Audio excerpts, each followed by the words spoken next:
মই পৰিস্মিতা আজি আপোনালোকৰ বাবে এটা ডাঙৰ বাস্তু টিপছ লৈ আহিছোঁ যেটো আপোনালোকে ফলো কৰিলে ডাঙৰ বাস্তু দুখৰ পৰা মুক্ত হ'ব পাৰিব হেয়া হৈছে আপোনালোকে কেতিয়াও নৰ্থ ইষ্টত কিচেন বা টয়লেট নকৰিব ই যদি আপোনালোকৰ টয়লেট বা কিচেন নৰ্থ ইষ্টত থাকে যেটো দেৱতাৰ স্থান হয় তাতে এনেকুৱা ধৰণৰ বস্তু থাকিলে আমাৰ স্বাস্থ্যৰ প্ৰবলেম আনে পৰিয়ালৰ সদস্যৰ ডাঙৰ বেমাৰ মাতি আনে আৰু ব্ৰহ্মস্থানত কেতিয়াও গাত নকৰিব বোৰিং টয়লেট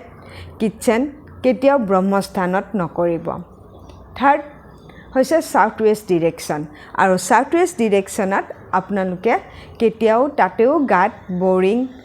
টয়লেট কিচেন নকৰিব আৰু মেইন ডোৰো কেতিয়াও সাউথ ৱেষ্ট ডিৰেকশ্যনত নকৰিব হেয়া যি ঘৰৰ মালিক তাৰ বাবে বহুত প্ৰবলেমৰ সৃষ্টি কৰে আশা কৰিলো আপোনালোকৰ ভিডিঅটো চাই ভাল লাগিল